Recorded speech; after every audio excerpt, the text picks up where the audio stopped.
পাপ পাপ পাপ মহাপাপ। কণ্ঠস্বর মোটেই ভরাট নয়, উচ্চগ্রামেও নয়, কিন্তু একটা কনকনে শীতের হাওয়ায় জড়ানো শব্দগুলো। শরীরের কোথাও কোনো কম্পন নেই, ভূপতিত গাছের মতো পড়ে আছেন মহিতোষ, অথচ শব্দগুলো বেরিয়ে আসছে স্বাচ্ছন্দ্যে। মাধবীলতা বুঝতে পারল না কার পাপ, কিসের পাপ, কোন পাপের কথা বলছেন মহিতোষ। কিন্তু ৩-৪ মিনিট অন্তর অন্তর তাকে ওই তিনটে শব্দ শুনতে হচ্ছে। এখন অনিমেষ বা হেমলতা ধারে কাছে নেই, ছোট মাও অনেকক্ষণ এদিকে আসছেন না। মাধবীলতা সাহস সঞ্চয় করল। আপনি কথা বলবেন না? চোপ চোপ মহাপাপ। তিনটে শব্দ পৃথক স্বরে উচ্চারিত হলো। মাধবীলতা এক দৃষ্টিতে মহিতোষকে লক্ষ্য করল। না, শব্দগুলোর কোনো প্রতিফলন হচ্ছে না মুখে। ওর মনে হলো মহিতোষ পূর্ণ চেতনায় কথা বলছেন না, কি বলছেন তাও বুঝছেন না। সে মহিতোষের মাথায় হাত রাখল। বাবা, আপনি বিশ্রাম নিন। কে বাবা? কার বাবা? হাত সরাও। পাথরের মতো মুখ থেকে শব্দগুলো ছিটকে এলো। বাবা, আপনি এখন ঘুমোন, এখন আর কথা বলবেন না। কথা বলবো না? জ্ঞান দিচ্ছে। কে তুমি? মাধবীলতা ঠোঁট কামড়ালো, সেই সঙ্গে তার এক ধরনের জেদ জন্ম নিল। সে নিচু গলায় বলল, আমি আপনার বৌমা। বৌমা? অ। মহিতোষ যেন আচমকাই চুপ করে গেলেন। মাধবীলতা কয়েক মুহূর্ত চুপচাপ লক্ষ্য করল, কিন্তু মানুষটার কোনো সাড়া শব্দ পেল না। শরীর তো স্থির, এবং কথাও যখন বন্ধ হয়ে থাকে তখন অস্বস্তি হয়। সে ডাকল, বাবা। মহিতোষ জিভ নাড়লেন। এই একটি অঙ্গের সঞ্চালনে তিনি সক্ষম। কোন অলৌকিক প্রক্রিয়ায় এমন কাণ্ড ঘটল মাধবীলতা জানে না। মহিতোষ কিছু বলার আগেই ব্যাপারটা চোখে পড়ল। ডাক্তার বলেছিলেন একটা বড় অয়েল ক্লথ কিনতে, তাতে পাউডার ছিটিয়ে মহিতোষকে শুইয়ে দিতে হবে। পেচ্ছাপ পায়খানা করলে যাতে বিছানা না ভেজে এবং এক নাগাড়ে শোয়ার ফলে শরীরে ঘা না জন্মায়, তার জন্যই এই ব্যবস্থা। আজ সকালে অর্ককে দিয়ে সেরকম একটা কিনে আনা হয়েছে, কিন্তু এখনো তা বিছানায় পাতা হয়নি। এখন মহিতোষ বিছানা ভাসিয়ে দিয়েছেন, চাদর তোশক সব চপচপে হয়ে উঠেছে। ওই মানুষটাকে একা নাড়ানোর সাধ্য মাধবীলতার নেই। সে বিব্রত হয়ে তড়িঘড়ি ঘর থেকে বেরিয়ে এলো। হেমলতা ঠাকুর ঘরে, মাধবীলতা রান্নার ঘরের দরজায় এসে দেখল ছোট মা জ্বলন্ত উনুনের সামনে গালে হাত দিয়ে বসে আছেন। সে ডাকল, মা। ছোট মা মুখ ফেরালেন, আর তখনই মাধবীলতার বুক ছ্যাদ করে উঠল। এরকম বিষণ্ণ এবং নিঃস্ব চাহনি সে এর আগে কখনো দেখেনি। অত্যন্ত দুঃখী এবং একা মানুষের মুখ এরকম হয়। সে নিচু গলায় বলল, মা। কি হয়েছে? ছোট মা মুখ ফিরিয়ে নিলেন। বাবা বিছানায়। ও, আমি আর পারছি না, আমার মরণও হয় না। হঠাৎ চেঁচিয়ে উঠলেন ছোট মা। তার ডান হাত সজোরে কপালে আঘাত করল। মাধবীলতার ভয় হলো উত্তেজনার ঝোঁকে ছোট মা না আগুনের মধ্যে পড়ে যান। সে দ্রুত পায়ে রান্নাঘরে ঢুকে বলল, মা, এমনভাবে ভেঙে পড়বেন না। ভাঙব না, ছোট মা ফুঁসে উঠলেন। একটা মানুষ কতদিন সহ্য করতে পারে বলো? দোজবরের সঙ্গে বিয়ে হয়েছিল। এই বাড়িতে এলাম যখন, তখন মস্ত ছেলের মন পেতে হবে, স্বামীর সেবা করতে হবে, আর সর্বত্র আমার প্রতিদ্বন্দ্বী হলো মরে যাওয়া সতীন। তার মতন বউ নাকি হয় না। বিয়ের পর চা বাগানে নিয়ে যাওয়া হলো আমাকে। ভাবলাম একা একা হয়তো স্বামীর মন পাবো। তা তিনি আমাকে দেখে মরা বউয়ের কথা ভাবেন আর হা হুতাশ করেন, মদ খান আর মা করেন। দিনরাত মারধর খেতাম তখন, কিন্তু ভাবতাম সব ঠিক হয়ে যাবে, আমিও মা হব। হলো না কিছুই, কিছুই হলো না, শুধু ঝিগিরি করে যাওয়া। হাউ মাউ করে কান্নাটা ছিটকে বেরিয়ে এলো, আর তখনই মাধবীলতা নাড়া খেলো। তার সহকর্মীরা বলে, কখনো কখনো অনিমেষও। তার মতো মহিলা নাকি হয় না, এমন আত্মত্যাগ নাকি দেখা যায় না। সেদিন সুচিত্রা বলেছিল টিচার্স রুমে, আজকের দিনে এরকম স্যাক্রিফাইস কেউ বিশ্বাস করবে না। ছাই, লোকে বাড়িয়ে বলে। অনিমেষের জন্য সে যা করেছে তাতে এক ধরনের স্বার্থ কাজ করত, সেটা অন্ধের মতো ভালোবাসা। হ্যাঁ, ভালোবাসা যখন অন্ধ হয়ে যায় তখন স্বার্থপরতা আসে। তারই নেশায় সে যা করার করেছে। কিন্তু ছোট মা তো ভালোবেসে বিয়ে করেননি, তাকে জোর করে এই পরিবারের সঙ্গে জুড়ে দেওয়া হয়েছিল। কিসের স্বার্থে এইভাবে নিজেকে নিঃস্ব করে দিলেন? আঁচলে চোখ মুছলেন ছোট মা, তারপর অন্যরকম গলায় জিজ্ঞাসা করলেন, ওরা কেউ বাড়িতে নেই? অনিমেষ, অর্ক? নিশ্চয়ই আছে, ডাকবো? হ্যাঁ, চলো, আমি একা তো ওকে নাড়াতে পারবো না। ছোট মা ধীরে ধীরে উঠে দাঁড়াতেই মাধবীলতা পেছন ফিরল এবং তখনই ছোট মা তাকে ডাকলো, শোনো, তুমি আমাকে পছন্দ করনি আমি জানি। আসলে মেয়েরা চট করে কোনো মেয়েকে মেনে নিতে পারে না, আমিও পারিনি। তোমাকে দেখে আমার খুব হিংসে হয়েছিল, তাই বিয়ের কথা তুলেছিলাম। কিছু মনে করো না। মাধবীলতা আর দাঁড়ালো না, দাঁড়াতে পারল না। পরমহংসকে চিঠি লিখল অনিমেষ। এখানে আসার পর যা যা ঘটেছে সব জানালো। এখন এই সংসার সম্পূর্ণ অচল। অনিমেষের সেবা শুশ্রূষা করার জন্য একটা লোক রাখা দরকার। ছোট মায়ের পক্ষে তার বোঝা টানা অসম্ভব হয়ে পড়েছে। যা অবস্থা, তাতে যে কোনো দিন মহিতোষ কিংবা হেমলতা চলে যেতে পারেন। তাছাড়া ঘাড়ের ওপর একটা মামলা ঝুলছে, সেটার হালচাল সম্পর্কে তেমন কিছু জানা নেই। এই অবস্থায় দুটো উপায় সামনে খোলা আছে। এক, টাকা পয়সা দিয়ে লোক রাখা, যাতে এদের কোনো অসুবিধে না হয়। দুই, তাদের চিরকালের জন্য এখানে এসে থাকা। দুটোই সম্ভব নয়, কারণ তাদের উদ্বৃত্ত কোনো অর্থ নেই যা এখানে পাঠানো যায়। আর এখানে থাকলে মাধবীলতার চাকরি বিনা না খেয়ে মরতে হবে। এই অবস্থায় কি করা যায় তার মাথায় ঢুকছে না। এখানে এসে তার শরীর ভালোই আছে, অনেক চাঙ্গা লাগছে এখানে। কলকাতার ঘিঞ্জি পরিবেশ থেকে বেরিয়ে এসে যেন নিঃশ্বাস ফেলে বাঁচছে। দিনরাত সেই সব অশ্লীল কথার ঘিনঘিনানি গায়ে মাখতে হচ্ছে না। অর্ককেও ওই পরিবেশের বাইরে আনতে পেরে নিশ্চিন্ত হওয়া গেছে, তাও লিখল অনিমেষ। কিন্তু ফিরতে যখন হবে তখন আর এসব ভেবে কি লাভ? কলকাতাকে দূর থেকে রাক্ষসীর মতো মনে হচ্ছে। চিঠির শেষে জুড়ে দিল, যদি পরমহংস এখানে আসে তাহলে ওদের ভালো লাগবে। নতুন বাড়িটা যদি হাতছাড়া না হয় তাহলে চিরকৃতজ্ঞ থাকবে। এইসব লেখার পর অর্কের হাতে চিঠিটা ডাকে পাঠিয়ে অনিমেষের নিজের কাজের জন্য খটকা লাগলো। গতকাল পরমহংসের সঙ্গে যোগাযোগ ছিল না। 3-4 দিন সে সহানুভূতি দেখাতেই এত কথা তাকে লেখা গেল। এভাবে নিজের সমস্যা অন্য কাউকে বলতে পারার মধ্যে সুখ আছে, কিন্তু কয়েক সপ্তাহ আগেও সে ব্যাপারটা চিন্তা করতে পারত না সে। মানুষ পরিবেশের এবং পরিস্থিতির চাপে নিজেকে পাল্টে নেয়, যে কোনো জন্তুর মতো, হয়তো গাছের মতো। অনিমেষ দুপুর রোদে বারান্দার চেয়ারে বসে গাছগাছালি দেখছিল। হঠাৎ তার মনে হলো শরীরশেখর ছোট বাড়ি থেকে লাঠি হাতে বেরিয়ে এসেছিলেন। সে চমকে স্পষ্ট চোখে তাকাতেই দেখল একটা কলা গাছের মরা সাদা পাতা হাওয়ায় দুলছে। অনিমেষের বুক নিংড়ে বাতাস বেরিয়ে এলো। দাদুকে অনেকদিন বাদে এমন করে মনে পড়ল। এই বাড়িটা দাদু বিন্দু বিন্দু রক্ত দিয়ে তৈরি করেছিলেন। কি হলো, মানুষের স্বাদ কখনো পূর্ণ হয় না, তবু মানুষ স্বাদ করে যায়। আজ বাবাকে যখন বিছানা থেকে তোলা হলো তখন থেকেই এক ধরনের ক্ষরণ শুরু হয়ে গেছে ভেতরে ভেতরে। মানুষের মতো অসহায় জীব আর কেউ নেই। এই সময় গেটে শব্দ হলো। অনিমেষ দেখল একজন প্রৌঢ় মানুষ বাড়িটার দিকে তাকিয়ে আছেন।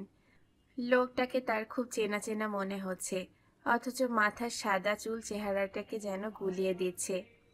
খাকি প্যান্টের ওপর সাদা সুতির হাওয়াই শার্ট পরা মানুষটি ভেতরে পা ফেলতেই এবার স্মৃতি স্পষ্ট হলো। অনিমেষ হাত বাড়িয়ে গ্লাস দুটো টেনে নিতে নিতেই মানুষটি বারান্দার সিঁড়িতে পা ফেলে থমকে দাঁড়ালো। তার চোখ এখন অনিমেষের ওপর স্থির। তারপর খুব ক্লান্ত হাসি ফুটে উঠল মুখে। আমাকে চেনা যাচ্ছে। অনিমেষ উদ্বেলিত হচ্ছিল, কিন্তু যতটা সম্ভব সতর্কতার সঙ্গে সে ঘাড় নাড়ল। জুলিয়েন না। যাক, নিশ্চিন্ত হওয়া গেল। আমার ভয় হচ্ছিল যদি পরিচয় দিতে হয়। আসুন আসুন। অনিমেষ উঠে দাঁড়াতে যাচ্ছিল, জুলিয়েন বাধা দিল। আরে থাক থাক, আপনাকে উঠতে হবে না। অনিমেষ তবু উঠল। ও পাশে পড়ে থাকা চেয়ারটাকে টেনে আনলো সামনে। বসুন। আরাম করে বসে জুলিয়েন বলল, আমাকে দেখে বেশ অবাক হয়েছেন তাই না? খানিকটা। ঠিক আশা করা যায়নি। আমিও অবাক হয়েছিলাম গতকাল যখন শুনলাম আপনি এসেছেন এবং শরীরের এই অবস্থা। অবাক ভাবটা কাটলো। সে কি? তার আগে বলুন, আপনি অবাক হচ্ছিলেন কেন? আমরা প্রথমে জানতাম আপনাকে ওরা শেষ করে ফেলেছে, এরকম খবরই আমাদের কাছে এসেছিল। বছর খানেক আগে আপনার সঙ্গে জেলে থাকা একটি ছেলে বেরিয়ে এসে খবর দিল আপনি নাকি সেই বন্দি মুক্তির আগেই রিলিজড হয়েছেন। রিলিজড হয়ে আপনি কোথায় গিয়েছেন তা কেউ বলতে পারেনি। আপনার বাবাও নাকি কলকাতায় গিয়ে সন্ধান পাননি। তারপর থেকে আমরা খোঁজ নিতাম এই বাড়ির সঙ্গে কোনো যোগাযোগ আপনার আছে কিনা। সেটাও নেই জেনে অবাক হয়েছিলাম। সেই সময় যারা একসঙ্গে কাজ করেছি আজ তাদের অনেকের চরিত্র পাল্টে গেছে। আপনার ক্ষেত্রে সেটা ভাবতে একটু কষ্ট হচ্ছিল। তা কালকেই জানতে পারলাম আপনি এসেছেন। ওরা এই হাল করে ছেড়েছে বুঝি? জুলিয়েন ঠোঁট মুছড়ে অনিমেষের পায়ের দিকে তাকালো। ওর চোখ ছোট ছোট হয়ে এসেছিল। অনিমেষ কিছুক্ষণ চুপচাপ ছিল, তারপর জুলিয়েনের কথাগুলো শুনছিল। জুলিয়েনের কথা শেষ হতেই জিজ্ঞাসা করল, কার কাছে আমার আসার খবর পেলেন? জুলিয়েন বেশ অবাক হলো। সে কি, আপনি বুঝতে পারেননি? একটু চুপ করে থেকে অনিমেষ এবার ধীরে ধীরে ঘাড় নাড়ল। হ্যাঁ। ডাক্তারবাবুর কথাবার্তা এতক্ষণে স্পষ্ট হয়ে গেল। জুলিয়েন এবার জিজ্ঞাসা করল, শরীর ছাড়া আপনি কেমন আছেন? আছি এই মাত্র। আমার পক্ষে শুধু দেখে যাওয়া ছাড়া আর কিছু করা সম্ভব নয়। সে কি, কাল তো আপনি ডাক্তারকে ডাকতে গিয়েছিলেন। হ্যাঁ, ওইটুকুই ক্ষমতা। মনে হচ্ছে আপনি মনে মনে খুব আপসেট হয়ে রয়েছেন। দেখুন, এতগুলো বছর জেলখানা আর বস্তির একটা বদ্ধ ঘরে শুয়ে থেকে আমার পক্ষে আর কি করা সম্ভব। ছেড়ে দিন ওসব কথা, আপনাদের খবর বলুন। আমি ভেঙে পড়িনি। অবশ্য আমি একা নই, আমাদের দলটা বাড়ছে। আপনি কি আগাগোড়াই বাইরে ছিলেন? হ্যাঁ, নেপালে। সেখান থেকে বাংলাদেশে কিছুদিন, আবার নেপালে। এদেশে জেলের ভাত আমার এখনো পেটে পড়েনি। জুলিয়েন হাসল। অনিমেষ সতর্ক চোখে মানুষটিকে পরিমাপ করল। আপনি কি এখনো স্বপ্ন দেখেন? অবশ্যই। জুলিয়েনের কণ্ঠস্বর হঠাৎ জোরালো হলো। স্বপ্ন দেখা ছাড়া মানুষ বেঁচে থাকতে পারে? তখন আমাদের অনেক গোলমাল ছিল, ক্ষমতা সম্পর্কে মোটেই সচেতন ছিলাম না। একটা মেষের পক্ষে হাতির সঙ্গে লড়াই করা সম্ভব নয়, কিন্তু তেমন তেমন বাইসন হলে কিছুক্ষণ লড়ে যেতে পারে। আর যদি ধূর্ত বাঘ হয় তাহলে চান্স 50-50। এটাই আমরা বুঝিনি। তাছাড়া একটা ব্যাপার আছে, অন্য দেশের ধার করা স্লোগান দিয়ে এক দেশে বিপ্লব হয় না। এই তো এত বছর হয়ে গেল সিপিএম সিপিআই এই দেশ আন্দোলন করেছে। এখন তো আমাদের মাথায় জনদরদি বামফ্রন্ট সরকার। কিন্তু আপনি জিজ্ঞাসা করে দেখুন কটা মানুষ ইনকিলাব শব্দটার মানে জানে? জানে না, কিন্তু পাখির শেখা বুলির মতো কপ চায়। এতে কোনো লাভ হবে না। চীনের চেয়ারম্যান কখনো আমাদের চেয়ারম্যান হতে পারে না। অনিমেষ বলল, আমি আপনাকে ঠিক বুঝতে পারছি না। কেন? আপনারা ঠিক কি করতে চাইছেন? আমার কাছে কেন এসেছেন? জুলিয়েনের একটা হাত হঠাৎ এগিয়ে এসে অনিমেষের হাতের ওপর পড়ল। আপনি আমাদের সঙ্গে আসুন, আমরা আবার নতুন করে শুরু করতে চাই। আপনি মদত দিন। তাছাড়া একটা ব্যাপারে আমি আপনার কাছে দায়বদ্ধ আছি। দায়? আমার কাছে? অনিমেষ অবাক। হ্যাঁ, স্বর্গ ছেড়ায় যে ঘটনার পর আপনার সঙ্গে আমার দেখা হয়েছিল সেই ঘটনাটা মনে আছে? একজনকে ব্রিজের নিচে বালিতে আমরা কবর দিয়েছিলাম। চকিতে অনিমেষের সব মনে পড়ল। সেই রাত্রে ওরা একটা সুকল্পিত ডাকাতি করেছিল। ওদের একজনের মৃত্যু হয়। প্রচুর টাকা এবং সে মৃতদেহ নিয়ে ওরা পালিয়েছিল। তখন অস্ত্র সংগ্রহের জন্য টাকার দরকার ছিল। তাছাড়া চিহ্নিত লোকটি প্রকৃত অর্থেই অত্যাচারী এবং শোষক ছিল। অ্যাকশনের নেতৃত্ব তার হাতেই ছিল। লোকটি মারা যায়, কিন্তু ওদের একজন মদেশিয়া কমরেডকে হারাতে হয়। বাক্স ভর্তি সেই টাকাগুলো জুলিয়েনের জিম্মায় ছিল। তারপর অনাবরত পুলিশের সঙ্গে লুকোচুরি। জায়গা পাল্টানোর ফলে জুলিয়েনের সঙ্গে আর যোগাযোগ ছিল না। জুলিয়েন কি সেই কথাই বলতে চাইছে? অনিমেষ বলল, সবই মনে আছে, কিন্তু তাতে আমার কাছে আপনার কি দায় আছে তা আমি বুঝতে পারছি না। টাকাগুলো এখনো যেমন ছিল তেমন রয়েছে। তার মানে? অনিমেষ সোজা হয়ে বসল। আমাকে পালাতে হয়েছিল। ডুয়ার্সে আপনার চেয়ে আমি বেশি পরিচিত। আমাকে ধরা পুলিশের পক্ষে খুব সহজ ছিল, তাই পালাবার আগে ব্যাগ লুকিয়ে রেখে গিয়েছিলাম। জুলিয়েন হাসল। কোথায়? একজনের কাছে, আমাদের গরিব মাদেশিয়া মহিলার কাছে। অবশ্য মাদেশিয়াদের মহিলা বলার রেওয়াজ এখনো হয়নি। জুলিয়েন মাথা নাড়ল। সেই মহিলা এত বছর টাকাগুলো রেখে দিয়েছিলেন? হ্যাঁ, ব্যাগটা বোধহয় খুলেও দেখেননি। আশ্চর্য। অনিমেষ বিশ্বাস করতে পারছিল না। এমনও কি হয়? অবশ্যই, তবে এখনো অনেক আশ্চর্য ঘটনা পৃথিবীতে ঘটে থাকে। সঙ্গে সঙ্গে অনিমেষ জুলিয়েনকে আর একবার দেখল। একজন আদিবাসী মহিলা, সঙ্গে হাজার হাজার টাকা। 15 বছর পাহারা দিয়েছেন, হাত দেননি। এটা অবশ্যই আশ্চর্যজনক ঘটনা। সেই মহিলার সঙ্গে জুলিয়েনের কি সম্পর্ক তা সে জানে না, কিন্তু এতদিন বাদে তার মতো পঙ্গু অথর্ব মানুষের কাছে সেই টাকা অটুট আছে তা জুলিয়েন জানাতে এসেছে। কি প্রয়োজন ওর? স্বাচ্ছন্দ্যে সেই টাকা হজম করে দিতে পারত। আর একজন জীবিত মানুষকে যেচে জানাতে আসাটা কি আশ্চর্যজনক নয়? অনিমেষ বলল, এইসব কথা আমাকে বলছেন কেন? জুলিয়েন বলল, সেদিন যারা আমাদের সঙ্গী ছিল তারা ওই ঘটনাকে ভুলে যেতে চায়।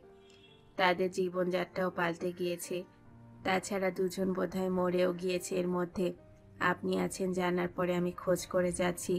ওই টাকাগুলোর একটা ব্যবস্থা করতে আপনার সম্মতি দরকার। অনিমেষ হাসল। দেখুন, আমার কাছে টাকাগুলো থাকা আর না থাকা সমান ব্যাপার। আপনি যা খুশি তাই করতে পারেন। আর করলেও তো সেটা আমি জানতে পারতাম না, তাই না? জুলিয়েনের চোয়াল শক্ত হয়ে গেল। আপনি কি ইঙ্গিত করছেন জানি না, তবে ওই দিনের নেতৃত্ব আপনার হাতে ছিল। টাকাগুলো আমি ব্যক্তিগতভাবে খরচ করতে পারি না, সেটা এখন আপনার বোঝা উচিত। আপনি কিভাবে খরচ করতে চাইছেন? জুলিয়েন তার খাকি প্যান্টের ওপর হাত ঘষল। তারপর বলল, বিপ্লবের উদ্দেশ্যে ওই টাকার ব্যবস্থা হয়েছিল, অথচ সবই ভেস্তে গিয়েছিল। এখন আমরা নতুনভাবে চিন্তা ভাবনা করছি। কিছু কিছু কাজও শুরু হয়েছে, তবে খুবই প্রাথমিক স্টেজে। টাকাটা আমার ইচ্ছে এই কাজে ব্যয় করা হোক। অনিমেষ বলল, আপনারা কি কাজে নেমেছেন তার পথ এবং উদ্দেশ্য আমার জানা নেই, তবে আপনার ইচ্ছে যখন তখন টাকাটা আপনি ব্যবহার করতে পারেন, আমার কোনো আপত্তি নেই। আমার ইচ্ছেটাকেই মেনে নিচ্ছেন? হ্যাঁ, কারণ টাকাটার অস্তিত্ব আমি জানতামই না, আপনি না জানালে। জুলিয়েন অবাক হচ্ছিল। আপনি নির্দ্বিধায় টাকাটা ছেড়ে দিলেন? অনিমেষ বলল, কি করব, ডাকাতির ভাগ চাইব। এভাবে বলছেন কেন? ছেড়ে দেওয়ার প্রশ্ন উঠলে তো বলতেই হয়। ব্যক্তিগত মালিকানার উদ্দেশ্যে কি আমরা টাকাটা সংগ্রহ করেছিলাম? করিনি। একটি মানুষের প্রাণ ওর সঙ্গে জড়িত আছে। তার সম্মানের জন্য আমরা কেউ ওই টাকা নিজের স্বার্থে খরচ করতে পারি না। অতএব ছেড়ে দেওয়া কথাটা উঠতেই পারে না। আপনারা যখন কিছু ভাবছেন এবং সেটা যদি সাধারণ মানুষের ভালোর জন্য হয়, তাতেই ওটা খরচ করুন। তা যদি না হয় তাহলে অনুরোধ, হয় মাদার তেরেসা, না হয় ওরকম কোনো প্রতিষ্ঠানে দিয়ে দেবেন। ওরা মানুষের যা উপকার করেন, একটা বড় রাজনৈতিক দল হাজার বক্তৃতার পরও তার ক্ষুদ্রাংশ করতে পারেনি। অনিমেষ ক্রাচে ভর দিয়ে উঠে দাঁড়ালো। চা খাবেন? জুলিয়েন সজোরে মাথা নাড়ল। না, ওসব পাঠ শেষ করে দিয়েছি। ওসব পাঠ মানে? চা, সিগারেট, মদ। আপনি বসুন। ও হ্যাঁ, আপনার বাবা কেমন আছেন? বাবার কথা আপনিও, বুঝতে পারছি, একই রকম আছেন। সমস্ত শরীর অসাড়, শুধু বাকশক্তি ফিরে এসেছে। আপনি কি এখন জলপাইগুড়িতেই আছেন? না, জালসায় আছি। কাল রাতে খবর পেয়েছি। অনিমেষ, আমি কিন্তু এখনো স্বপ্ন দেখি। আমার বয়স আপনার চেয়ে অন্তত 15 বছর বেশি হবে, তবু স্বপ্ন দেখতে আমার বাধছে না। আপনি কিন্তু আমায় এড়িয়ে যাচ্ছেন। অনিমেষ সেই যুবক জুলিয়েনের কথা মনে করার চেষ্টা করলো। সে যখন স্কুলের ছাত্র, তখনই জুলিয়েন স্বর্গছেড়া চা বাগানের শ্রমিকদের নেতৃত্ব দিচ্ছে। সেই মাদেশিয়া যুবক এখন প্রৌঢ়ত্বের শেষ সীমায়, কিন্তু শরীরের গঠন এখনো মজবুত। সে জিজ্ঞাসা করল, আপনার পরিবারের খবর কি? হঠাৎ এই প্রশ্ন। স্ত্রী মারা গেছেন আমি বিদেশে থাকতেই। ছেলেমেয়েরা যে যার মতো করে খাচ্ছে। বড় হয়ে গেছে ওরা, আমার সঙ্গেও ব্যবধান বেড়েছে। আপনার তো এক ছেলে, তাই না? জুলিয়েন হাসল। হ্যাঁ। কথাটা বলার পর মাধবীলতার মুখ মনে পড়ল অনিমেষের। জুলিয়েনের কথা মাধবীলতা জানে। তাকে ডেকে আলাপ করিয়ে দেওয়া খুবই সঙ্গত কাজ, কিন্তু অনিমেষের মনে যেন দ্বিধা জন্মালো। দেখা যাক, আর একটু দেখা যাক। আজ অনেক অনেক দিন পর জুলিয়েনের সঙ্গে দেখা হয়, নিজেকে আলাদা মনে হচ্ছে। এত কথা এমন ভাবে কোনোদিন বলেনি সে। জুলিয়েন প্যান্টে হাত ঘষল। আপনি এড়িয়ে যাচ্ছেন। অনিমেষ আবার চেয়ারে হেলান দিল। জুলিয়েন, আমি শেষ হয়ে গেছি। কে বলল? কখনো না। একটা মানুষের শরীরে যতক্ষণ রক্ত চলাচল করে ততক্ষণ সে শেষ হয় না। আপনি এসব চিন্তা ছাড়ুন। কিন্তু আমি যে আর হাঁটতে পারি না, এ দুটো ছাড়া। সিঁড়ি ভেঙে উঠে আসতে পারি না। পৃথিবীর সর্বত্র আমার জন্য সমান জায়গা বিছিয়ে রাখবে না কেউ। আমার পক্ষে স্বপ্ন দেখাও বাতুলতা। জুলিয়েন মাথা নাড়ছিল ঘন ঘন। এসব কথা আপনার মুখে একদম মানাচ্ছে না।